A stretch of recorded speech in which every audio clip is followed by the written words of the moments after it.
Salut les gens. Ah putain, qu'est-ce que je suis content de vous retrouver. Il s'est passé beaucoup trop de choses depuis la dernière vidéo, faut que je vous raconte tout ça. Bon déjà, ouais bon, la Versys elle a changé de couleur, ne vous en faites pas, c'est normal. Non, ça deg. Bon, écoutez, certains d'entre vous ont sûrement regardé ma dernière vidéo, enfin je crois mon avant-dernière vidéo, excusez-moi, où j'avais dit que je changerais pas de moto. Bon, il s'est passé des choses. Je vais vous raconter un peu tout ça. En gros, ce qui s'est passé, c'est que j'ai voulu débrider ma Versys. J'ai donc appelé mon assurance. Je leur ai dit « Bonjour, je souhaite débrider ma Versys ». Ils m'ont dit « Bonjour, ça fera 300 € en plus par an ». Je leur ai dit « Au revoir ». Tout simplement. C'est ce qui s'est passé. Donc en gros, avec la Versys, je payais 900 € à l'année en tout risque. Et je sais pas pourquoi. Ça passait à 1300 €, un truc comme ça, à l'année. Bah c'est mort en fait, je paye pas 1300 € pour un Versys qui en vaut 4000, faut pas déconner. Donc du coup j'ai fait mes recherches et je vous l'ai jamais dit, mais cette Vestrom là elle existe en A2, je l'avais déjà essayé il y a 6 mois. Elle m'intéressait beaucoup cette moto, en me disant bah je la débriderai plus tard. 2000 € l'année, voilà. Du coup je me suis dit bon bah tant pis c'est mort, je vais pas prendre un Vestrom 1050 XT après le permis A2. Et en fait j'ai refait des devis d'assurance et il s'avère que ça a énormément baissé les prix. Je sais pas pourquoi, je suis passé de 2000 à 1000 € à l'année pour un 1050 XT hein, de 2020. Hein. Je sais pas si vous vous rendez compte par rapport au Versys. Et donc l'idée m'est venue de changer de moto. Mais avant ça il fallait vendre la Versys. Et j'ai mis 48 heures à la vendre en fait, parce que je ne suis pas comme tous ces farfelus du Bon Coin à vouloir vendre une moto excessivement chère pour ce qu'elle est. J'ai juste mis au juste prix avec ses équipements. La moto je l'avais payée 6000, je lui ai mis 40 000 bandes dans la gueule. Je me suis dit bon bah je vais la vendre à quoi 4005, 4006. Bah je l'ai vendue à 4005. Et elle est très très bien partie. À côté j'ai vendu les valises pour 250 €, ça fait 4750 la moto, voilà.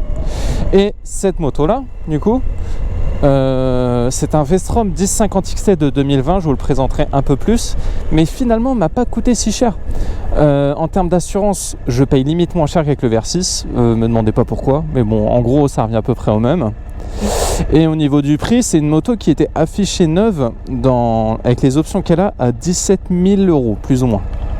Je l'ai payé 9 800 €. Donc ça fait une sacrée baisse de prix. Vous allez me dire, mais elle doit avoir 60 000 bornes ta moto pour être si peu chère. Ben non, elle a 17 000 km la moto. Donc elle a fait 4 000 km par an, appartenait à un gars plus âgé que moi qui roulait finalement assez peu et partait seulement en vacances avec sa nana. Dans les routes du Nord, si j'ai bien compris. Donc il traversait la Manche, c'est une moto qui vient du Nord, il traversait la Manche et puis il allait faire ses vacances là-bas. Donc voilà pour cette bécane, je vous la présenterai plus, mais en gros par rapport à la Versys, ce qu'on peut en dire déjà, c'est qu'elle est beaucoup plus puissante, beaucoup plus coupleuse. On a un bicylindre en V de 1037 cm3 au lieu des 650 cm3 de la Versys en parallèle. Autant vous dire que ça change pas mal de choses. On passe de 47,5 ou 69 en full à 107 chevaux, donc c'est aussi pas mal. Et on passe d'à peu près 7 à 10 mètres kg de couple. Et ça change vraiment tout. Je sais pas si vous avez vu ma vidéo quand j'ai été en Sardaigne, quand j'ai été en full équipé avec ma copine derrière, les valises, tout, vraiment on était vraiment chargés comme des mules dans l'école de montagne. Ah la pauvre Versys, elle avait du mal, hein, je vous le dis, en bridé c'était vraiment quelque chose. Et ça m'a conforté dans le fait de me dire que en fait j'ai besoin d'une moto avec un plus gros moteur pour les vacances. Et donc qu'est-ce que je fous là? Mais pourquoi t'es pas à Houille, Flève? Qu'est-ce que tu fous là? Mais t'es où putain? Bah en fait je suis sur la région de Chartres maintenant. Avec ma compagne on a acheté une maison il y a très peu de temps et j'en suis extrêmement ravi, mais vous pouvez pas savoir le bonheur que c'est. Mais pour des choses tellement simples, tu sors de chez toi, tu te retrouves devant un train qui met 50 ans à passer et qui pète bien les couilles. Non, sans rien, le truc c'est que j'ai ma moto en bas de chez moi. Putain de merde. J'ai ma moto en bas de chez moi, les gens. Elle est au frais, au sous-sol. Je descends en caleçon si j'ai envie, je m'habille, je mets mon casque et je prends la moto quoi. J'ai plus besoin d'aller me faire chier à marcher 10 minutes pour aller chercher ma moto. Je paye moins cher d'assurance. En termes de sécurité, c'est vachement mieux. Puis voilà quoi. Juste avoir sa moto en bas de chez soi, c'est tellement un plaisir. Donc écoutez, que du bon. Bon allez, on va attendre que le train passe et je vous reprends. On va pouvoir reprendre les vidéos de manière correcte, on va dire. On va pouvoir reprendre la vidéo tranquillement. J'ai pas mal de sujets à apprendre, présenter ma moto, ses entretiens, présenter aussi. J'ai pas eu suffisamment de temps pour rouler, pour avoir beaucoup de recul dessus. Mais évidemment que je vais faire une vidéo dessus pour présenter ses qualités, ses défauts. Croyez-moi, j'ai déjà repéré des qualités, mais j'ai déjà aussi repéré des défauts, hein, comme toutes les motos. La Versys en avait, celle-ci aussi. Mais vraiment, j'en suis hyper satisfait de cette bécane. On va voir ça dans l'avenir avec les voyages qu'on va faire avec, quand je vais aller au taf avec, quand on va aller se balader. Mais vraiment, le moteur, il est super sympa. Il fait un bruit d'enfer. Il est joueur. Non, franchement, c'est super fun. Et la moto, croyez-moi, sur le papier, elle est super lourde. Elle fait 250 kg. Mais allô les gens. Allô les gens. C'est un putain de biclard cette vélo, mais vraiment. J'ai dit quoi, cette vélo? Non, cette moto, vous voyez? Voilà, pour vous dire à quel point. Non, vraiment, c'est une moto qui est hyper facile. Elle tient son cap, mais c'est un délire. Quand vous êtes sur l'angle, la moto ne bouge pas, c'est un putain de rail. Alors que la Versys, elle avait tendance à un peu plus bouger, vous voyez, moins que d'autres motos de sa catégorie. Mais là, on passe vraiment à une moto un peu plus sérieuse au niveau du châssis, des suspensions et du freinage. Putain de merde, mais qu'est-ce qui marche le frein? C'est un délire. Vraiment, mais vous freinez de 2 doigts max, hein. C'est incroyable. Par rapport à une moto plus ancienne, j'ai essayé le V-Strom 1000 de mon père. Ça a absolument mais rien à voir. Vraiment quoi. Là on va où? On va là-bas. Ok. Donc voilà pour l'histoire. Donc si vous voulez, on va s'arrêter. Je vais vous présenter un peu la moto, les accessoires qu'il y avait dessus, etc. Vous dire ce que j'en pense, parce qu'il y a des trucs, c'est pas terrible, mais c'est quand même bien. Mais c'est plus pour ma copine que c'est pas terrible, je vais vous montrer ça après. Bon, je vous ai trouvé un petit coin à l'ombre pour vous présenter la moto. Donc V-Strom 1050 XT de 2020 avec le pack SW Motec Suzuki. Donc en fait la personne qui l'a acheté, je crois, ne l'a pas équipé aftermarket, mais l'a vraiment équipé avec les accessoires Suzuki. Pourquoi je dis ça? C'est qu'on a les petits logos Suzuki, je sais pas si vous verrez, sur le sabot moteur et sur quelques accessoires. Donc voilà, le gars l'a acheté comme ça. Aujourd'hui j'ai pas les valises, mais sinon j'ai les valises SW Motec en aluminium qui viennent sur chaque côté de la moto. Donc déjà je vais attaquer dans le vif du sujet avec les petits défauts de la moto. Bon, déjà je vais vous en présenter un juste en faisant quelque chose, ok? Hop. Et voilà. La moto est lourde. Donc pour la mettre sur béquille, gants obligatoires, sinon vous allez vous flinguer les mains. Enfin en tout cas moi c'est le cas. Pourtant je suis pas un petit bébé, hein. Je suis 1m80 pour presque 90 kg. Mais voilà, la moto est quand même un petit peu mastoc. Et par rapport à ça justement, je sais que la moto existe en permis A2, mais s'il vous plaît, ne l'achetez pas. Pourquoi je dis ça? C'est que, bon, aujourd'hui, j'ai un peu plus d'expérience en moto. Avec mon Versys 150, j'ai quand même fait plus de 40 000 km en 2 ans. Et donc, j'ai quand même un petit peu d'expérience. Avec le Versys, déjà, j'ai un petit peu galéré. La moto faisait que 215 kg, les gens. Celle-ci a fait 255. Avec les accessoires, je pense que ça s'approche des 260. Elle est vraiment lourde.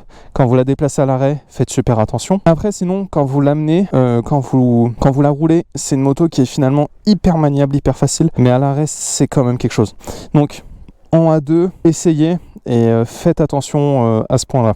Parce que vraiment, sur le marché des trails, elle est quand même située bien haut au niveau du poids. Mais comme je vous dis, une fois que vous roulez, ça va très bien. Après, pour l'autre défaut que je lui ai trouvé à cette moto, c'est au niveau des poignées passagers. Donc ça, c'est ma compagne qui me l'a remonté.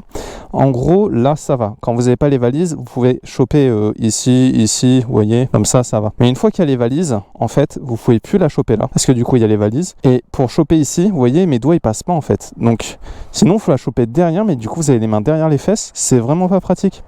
Alors qu'avec la Versys, ok, mes valises étaient passées vachement, mais elles étaient déportées. Donc, vous aviez les poignets à pleine main. Et même là, sans les valises, en fait, vous pouvez pas choper les poignets. SW Motec, c'est quoi ça? Pourquoi vous avez fait ça? Moi, je comprends pas, perso. Vraiment, je comprends pas. Après, pour les autres défauts que je peux y trouver, bon, on a l'écran qui est pas super joli. Ils ont rectifié ça sur les 2020, à partir des 2022, je crois. Mais l'écran noir et blanc comme ça, c'est pas super visible. Donc, bon, voilà. Contacteur à clé, bon, bah, à l'ancienne. L'autre défaut que je trouve à la moto, ça c'est un truc qui manque mais c'est pour moi, c'est qu'on n'a qu'un seul port USB ici. Ça aurait été vraiment bien d'en avoir deux.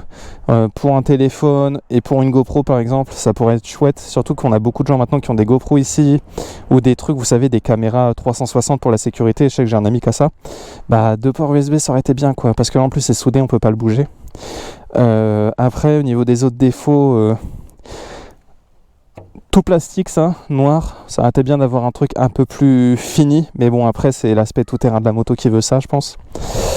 Après pour le reste, que dire de plus en défaut, une fois que je l'ai acheté en fait j'ai changé le top case, ça c'est un défaut aussi, enfin un défaut pour moi en tout cas. Quand j'ai acheté la moto je pensais que le top case SW Motec allait faire l'affaire, sauf que c'était un 30 litres alors que j'avais un 52 avant, il était vraiment trop petit. Et le problème quand vous achetez une moto avec un pack valise, c'est que derrière, bah vous êtes baisé parce qu'en fait, si vous mettez un top case plus grand, bah ça passe plus. Du coup, qu'est-ce que j'ai dû faire? Vous voyez ici, j'ai rajouté facilement 5 cm de haut sur la platine pour pouvoir surélever le top case pour que les valises passent en dessous. Et du coup, quand je les ouvre, ça vient un petit peu, on doit décaler le top et au lever. Mais ça passe. Mais voilà, ça c'est aussi un petit défaut avec ce pack là valise, c'est que le top case à l'arrière il est vraiment petit. Et il arrive aussi extrêmement bas au niveau du dos. Du coup ma compagne elle s'est flingué le dos en une après-midi, parce que la moto elle envoie un peu plus que la Versys, ça accélère fort quand même cette merde. Et vu qu'il était vachement bas, ça lui arrivait au milieu du dos et ça vraiment ça lui cisaillait le dos lors des accélérations. Mis à part ça, les autres qualités de la moto, bah, c'est la maniabilité, le moteur, le son du moteur, le look. Moi j'aime beaucoup le look de cette moto, il est vraiment très sympa. La bulle réglable elle est très sympa aussi, assez grande, donc franchement pas forcément nécessaire de la changer. Il y a tout un système d'électronique que j'aime beaucoup sur cette moto. Moi je viens de la Versys, il y en avait très peu, voire pas du tout, on avait que l'ABS. Celle-ci, donc pour faire la liste, j'espère que je vais pas en louper. On a déjà une centrale inertielle, c'est-à-dire on a du traction control sur l'angle, de l'ABS forcément, un régulateur de vitesse, ça c'est super bien quand vous roulez un petit peu et que vous faites un petit peu de bande comme moi. Ça change la vie vraiment. Une fois que vous en avez une, je pense que vous ne pouvez plus vous en passer. Pas de quick shifter, mais on a aussi du freinage couplé. C'est-à-dire que quand vous freinez de l'avant, l'arrière aussi, et la moto du coup se tasse beaucoup moins. Surtout quand vous êtes chargé, c'est super sympa. Et on a aussi de l'aide au démarrage en côte. C'est-à-dire que si vous êtes en côte et que vous appuyez fort sur le frein arrière, la moto va se bloquer. Et elle va débloquer le frein arrière seulement que vous allez réaccélérer. Et ça, c'est des petits détails qui font vraiment la différence. Moi, j'aime beaucoup. Après, je sais que tous les Maxi Trail ont toutes les options que je viens de vous dire. Moi, je viens de la Versys. Ça me change la vie. Mais voilà. Je trouve que pour une moto à 9000, 10 000 euros, vous pouvez en trouver moins cher, mais plus borné. À 8000 balles peut-être, 7000 euros, voire, mais elles auront 70 000 bornes. Ben franchement, c'est une moto qui est jolie, qui a un bon moteur, qui a quand même qui a les options nécessaires, qui en a pas trop. Et voilà. Après, voilà, le petit défaut que je peux trouver au moteur, c'est forcément, en fait, vu que c'est un bicylindre et que vous avez plus de cylindrée, les vitesses vont être un peu moins exploitables à 50-60 km/h. Par exemple, je vais vous donner l'exemple là quand je vais reprendre la route après le stop. Allez, non mais vas-y, non mais colle-moi encore plus toi. Fais attention papy là.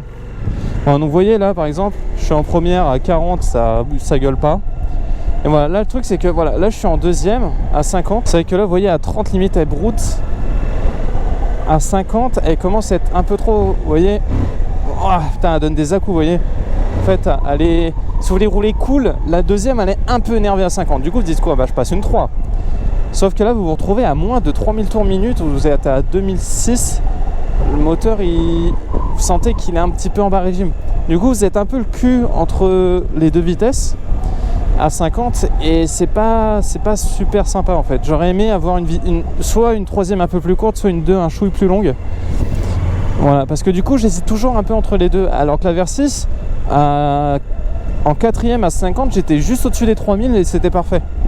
Là c'est entre la 2 et la 3 et globalement avec la Versys le truc c'est que je perds globalement une vitesse. Vous voyez là je suis en 2 à 50 alors que j'étais en 4 avec la Versys, voire en 3, mais je suis un peu en bas régime.